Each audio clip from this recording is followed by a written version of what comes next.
Arsenal haven't just signed Bruno Guimarães.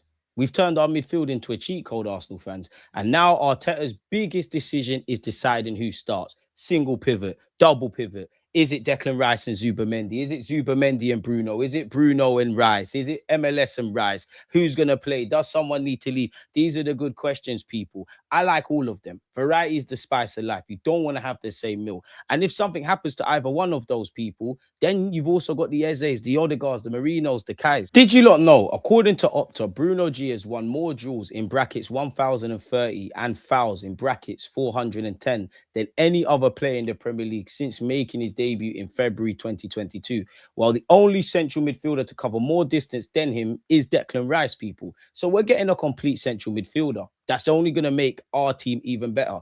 I remember Mikel Arteta describing Declan Rice as a lighthouse. I would actually throw the same one onto Bruno G, people. 92.5%. Since making his debut in the competition, only 2 players have created a higher share of their chances from open play in the Premier League than Bruno G. Lord knows we want to see more chance creation across open play, people. So another plus point.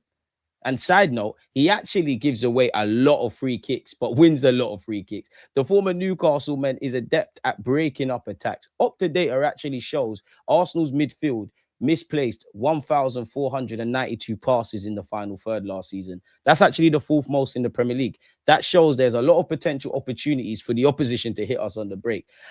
Bruno is unafraid to give away a free kick if required. He was actually penalised 45 times in the league last season, a mark he hit in all 4 of his 4 campaigns with Newcastle. Only Caicedo has reached that level in the previous 4 Premier League seasons, despite committing the 4th most fouls in the competition since making his debut for Newcastle, people. 9 players have received more yellow cards than Bruno in that time. So that's a bit crazy and gives food for thought. Arsenal tax, we're going to see a lot of yellow cards, people, if I'm honest. He's also, so like I said, he's good at giving away, he gives free kicks away, but he also wins a lot, people.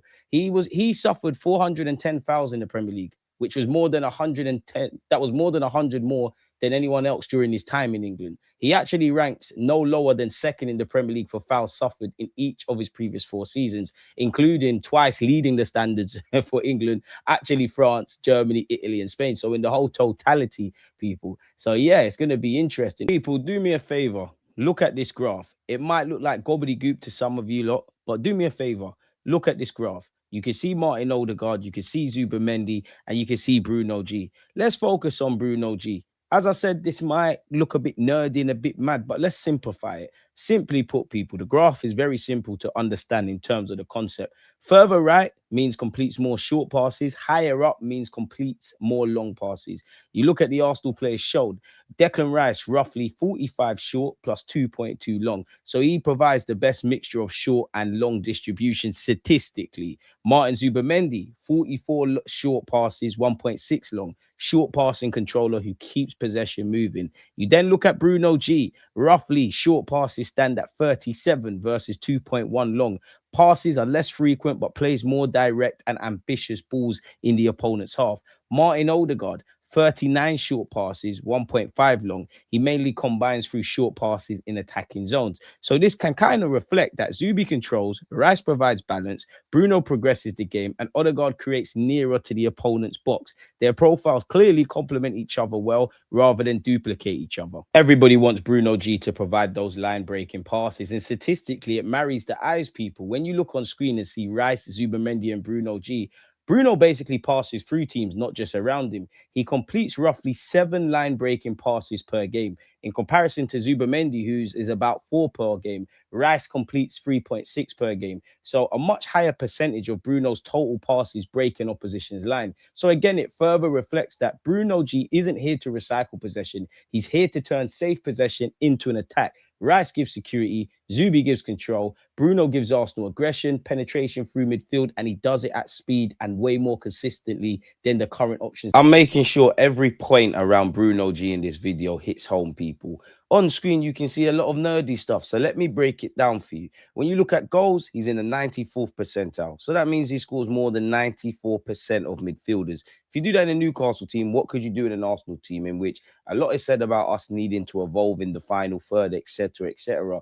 But but we did score 121 goals. So imagine everything collectively and individually ties in together. Progressive passes. We don't need stats to tell us how good Bruno is at this, but he's in the 93rd percentile. Consistently moves the ball forward towards goal. Creativity, he ranks 84th and 88th, so he creates chances and assists at a high level.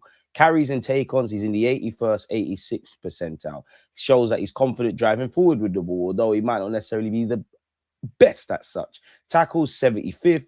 It's clearly scope for improvement there, but he's a willing and capable defensive. He's willing and capable at the defensive aspects in the middle of the park for a midfielder. Pass completion, actually a bit of a shocker. He's in the 61st. Now, there's a lot of caveats there because it being in the 61st, it shows he's still secure. But I guess when you're attempting more ambitious passes rather than playing it safe, you can't get into the 90s in that regard. Take on success, he's 16th percentile. So plenty of dribbles, but he does get stopped often, which carries into a point we made earlier regarding winning free kicks. Interceptions, aerial duels, and blocks. He isn't a dominant sitter, destroyer, or aerial midfielder. However, we don't expect him to be at Arsenal Football Club. And then you look at this, people. Passes into the attacking third under high pressure. Basically, when opponents are pressing aggressively, which does happen at Arsenal, Bruno G can still find a pass into the attacking third. He managed it, people, for 3.39 times per 90. So he's joint with Bruno Fernandes among the Premier League's best. In my terms, that means pressure doesn't make Bruno hide or play backwards. He can beat the press and move Arsenal high up the pitch. It shows progression, aggression, and composure, not necessarily chance creation. This on screen, people, where you look at, the challenge performance of Bruno G. I saw this on CBS, people. It shows he's a strong and reliable competitor, but he's not an elite defensive monster. We got Rice for that. 50-50 draws, people. He scores 76.1. His biggest strength when the ball is there to be won, he usually competes properly. 1v1 defending, he's 70.9. Generally difficult to beat directly. Tackles, he shows he's solid and dependable. He scores 69.3. Dribbling, defending, whatever the hell that is. Well, in terms of propaganda, he scores 68.4, which I guess reflects he normally holds his own against opponents carrying the ball. Aerial duels, probably his weakest area and slightly below the average midfielder at 64.3%. So it shows he's a warrior on the ground. He's not necessarily a monster in the air. Personally, I am interested in how Bruno G and Ødegaard link up together, and I think both Gyökeres and Saka will thrive. But I guess that's for more to come as we obviously see evidence. And when I saw this online in terms of passing grades, both Ødegaard and Bruno have produced elite Premier League passing seasons. Keyword passing seasons. I know there's criticisms of Martin. Ødegaard's passing range, people, passing grade, apologies, is 95.2. Obviously, Bruno stands at 94.9, people. That doesn't mean 95% pass accuracy. It's an overall passing performance rating, people. And the 0.3 difference is basically nothing. Ødegaard is the creative lock picker higher up. Bruno progresses and controls the ball from deeper. Arsenal haven't just paired two good passes potentially. They've put two of the Premier League's best passing midfield seasons in the same team, which obviously should mean more passes, potentially more shots and more goals and more attractive football. It's fair to assume Bruno Guimarães and Declan Rice will be our first choice pivot. While we don't know that, and Lewis Skelly and Rice towards the end of the season, obviously Rice and Zubimendi statistically was the best midfield pivot that Arteta deployed based on the amount of times they played together. We've got good variety of options, but if we look at Declan Rice and Bruno G, it's orgasmic and it arises your imagination, people, entices your imagination, people, arouses it almost, people. And when you look at it, again, we don't need statistics to tell us this, but it's nice when the eye test obviously are met with the statistics. Rice is the security, completes more passes, wins more tackles / challenges, and makes more interceptions. Bruno is the accelerator. He nearly doubles Rice's line-breaking passes and plays more positively rated passes.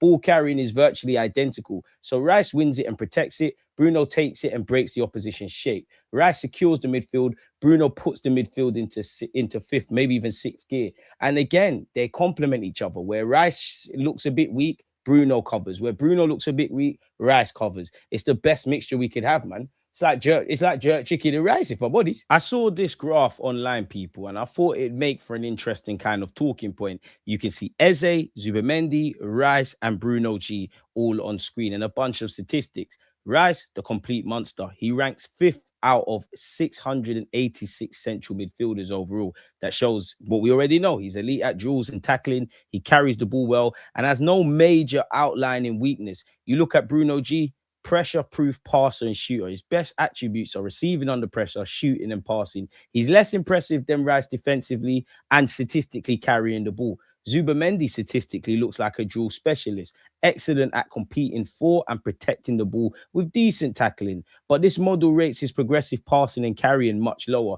Then you look at Eze, who can be described as an attacking ball carrier. He ranked first out of 115 attacking midfielders for carrying. He progresses the team through dribbling, but he's comfortably the weakest jeweler of the name people. The little star means the best of these four in that category. Overall, it looks like Rice. Passing, it looks like Bruno. Passing under Bruno, that goes to Bruno. Ball carrying, it goes to Eze. Tackling goes to Rice. Shooting goes to Bruno. And statistically, duels go to Zubimendi. So in my terms, that means Rice wins it. Zubi competes and controls the base. Bruno breaks pressure and creates. Eze carries the ball and creates chaos. Arsenal haven't bought four versions of the same midfielder. They've bought a midfield toolbox. And it is obviously important to know Eze ranked against attacking midfielders, while the other people on screen ranked amongst central midfielders. So his positional rankings aren't a completely equal comparison. Guimarães complete Arsenal's midfield, or does it block Lewis Skelly's pathway? Let me know your thoughts.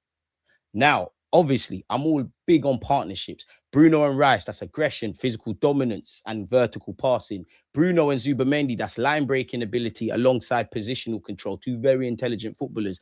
Declan Rice and obviously Miles Lewis-Skelly, carrying power, athleticism, and press resistance, and personality in abundance.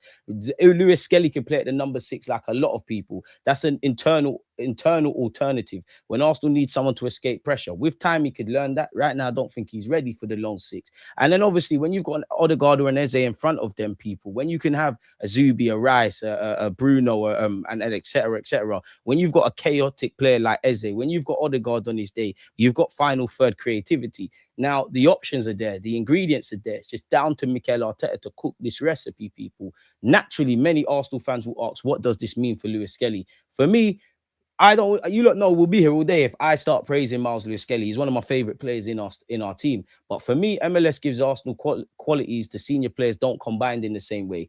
Always, and other people do it, but always ready to receive under pressure, protects the ball in tight areas, dribbling beyond the first press, covering midfield and left back within the same game and those spaces, as well as the ability to play there, providing controlled progression without forcing passes, and his personality. Whether we've won or lost in big games and in Europe, he's always on it. Like, if we'd be waxing more lyrical about this guy if we bought him for 70, 80 million. So the tension is real. That if we play a double pivot, there's 2 positions, there's 4 players. Make sure Arteta can't leave you out.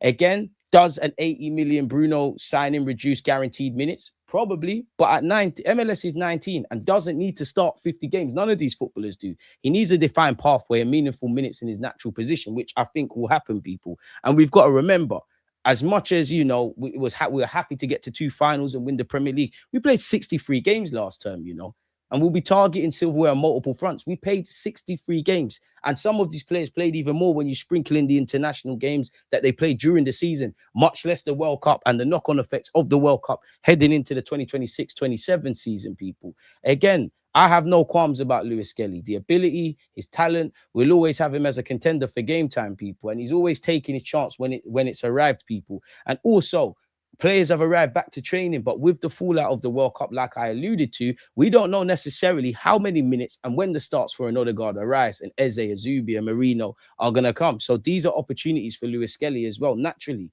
I actually think when you're talking about one person, it could be Zubimendi, who's been linked with Chelsea and been linked with Real Madrid.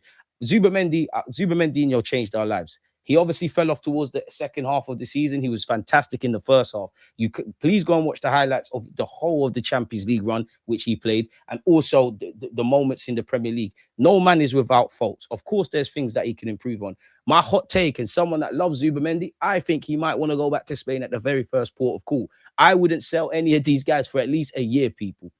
And again, I think with this signing of Bruno G, and obviously hoping to see Miles Lewis-Skelly considered a midfield option, not just at the tail end of the season. It takes the physical and mental burden, not just off Declan Rice potentially, but a Zubimendi. We ran him into the ground along with Declan Rice. Now we have 4 genuine options. Let's be honest, when we had Jorginho, it was certain game states. Norgard never saw the pitch, so he wasn't rated like that, people, if I'm completely honest. The reality is, for me, I do think with Bruno, MLS, and Zubi, there's good options. And where you look at centre-half, this is radical. Rice might be an option alongside other things to play centre half. Imagine we had to play Rice as a centre half. God forbid, but something happens to Calafiori and Hincapié. Lewis Skelly has to play left back. This is why you've got your Brunos, your Zubis, and all the other options, people. So again, there's a lot to consider, and there's a lot that we're gonna have to really think about, people. Last season, the disruption, or better yet, the distribution of midfield minutes was too heavily weighed towards Rice and Zubi.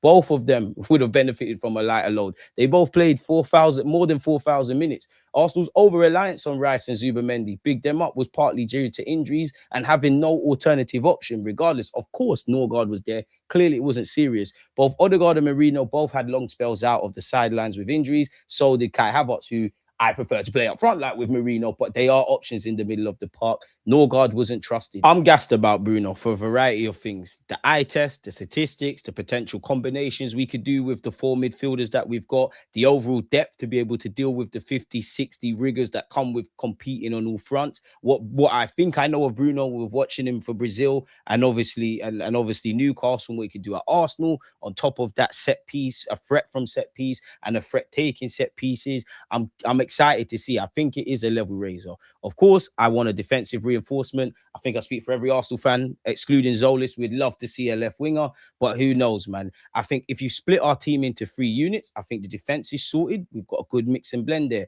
I think the midfield is now sorted. It's more of a case of, as I keep saying throughout this video, there's the ingredients now. Now it's down to Mikel Arteta to show us different meals and kind of things of that ilk. The attack, there's still concerns, but that's a focus for another day. In terms of more Bruno Guimarães content, I did another one earlier in terms of this similar video, tactics and all of that. A bit more in depth, people. You see it on screen. The link will obviously be in the description and it should come on screen. So take that out and obviously copy and paste it or hyperlink it or whatever. And most importantly, let me know your thoughts, man. If you've made it to this point in the video, I appreciate you, DG Nation gang. Leave a comment, like, comment, subscribe. One love.